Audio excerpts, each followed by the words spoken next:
Ron was many things. He was a husband, father, grandfather, brother-in-law, a work person, workmate at Dow.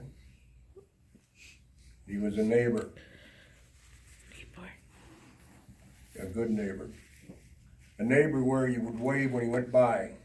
A neighbor, if you were out there working on your car, you'd stop in and see if he could give you a hand. That's rare in this day and age. Neighbors today don't even look at one another. But Ron was not like that. He was part of a neighborhood, and he was a neighbor.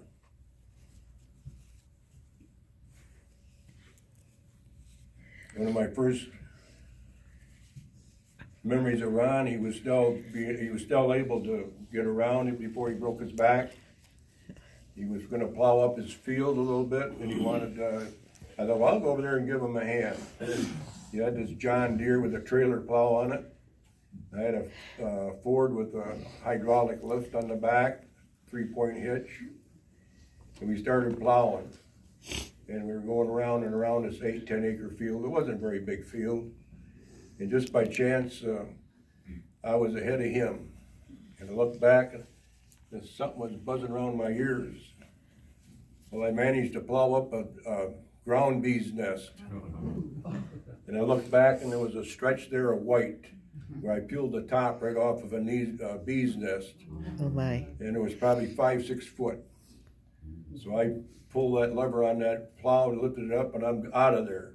And I swing around, get behind Ron, and I'm trying to flag him down. Ron, don't go over, don't do that. Well, you might as well talk to the wall. You know Ron.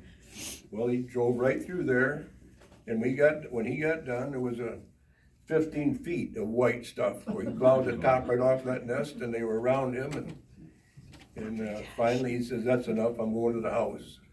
But it took a little bit before he would listen, and that's putting it kind of mildly. But he was a good neighbor. He really was a good neighbor. And after he had his accident, he'd call sometimes and Bob, can you come over? I'm back in the woods. I need your help. Okay. Yeah. Then he said, oh, by the way, bring your tractor. When Ron was on the phone, a lot of time was like talking to Columbo. He'd give you a little bit, and then he'd give you the rest. It's okay, I'll be back. I'll find you. He tried to tell me where he was at, and I'll find you. So I go back with the tractor. I said, Ron, what are you doing? When I found him, he's about from here to there, right into the brush with his quad runner. I said, Ron, what are you doing? I'm picking morels for his wife. His wife likes morels. So put the strap on that, pull him out of there.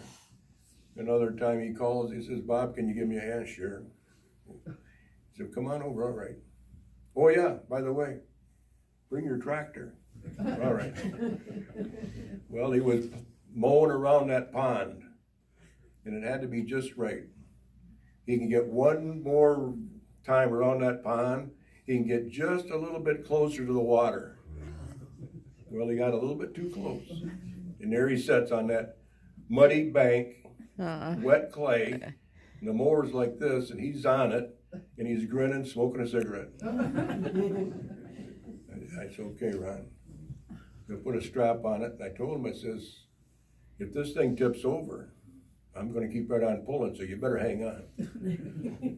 Well, he was okay. We pulled him out of there. But that's Ron. He had his own way. And to me, sometimes I would call him a gyrene. You're just a ground pounder. And he would call me squid.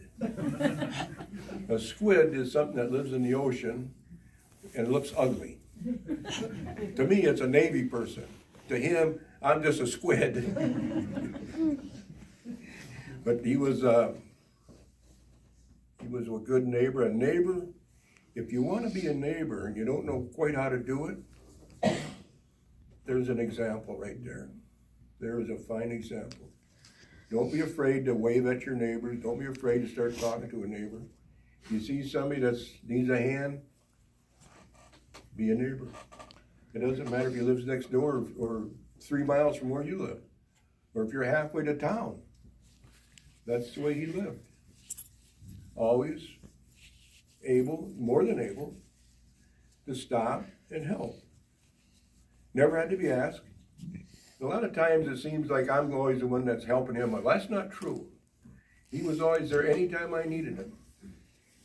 And after he had his accident, he had that four-wheel drive pickup that was just a piece of crap with a blade on it, and it was knowledge. He made it known right now.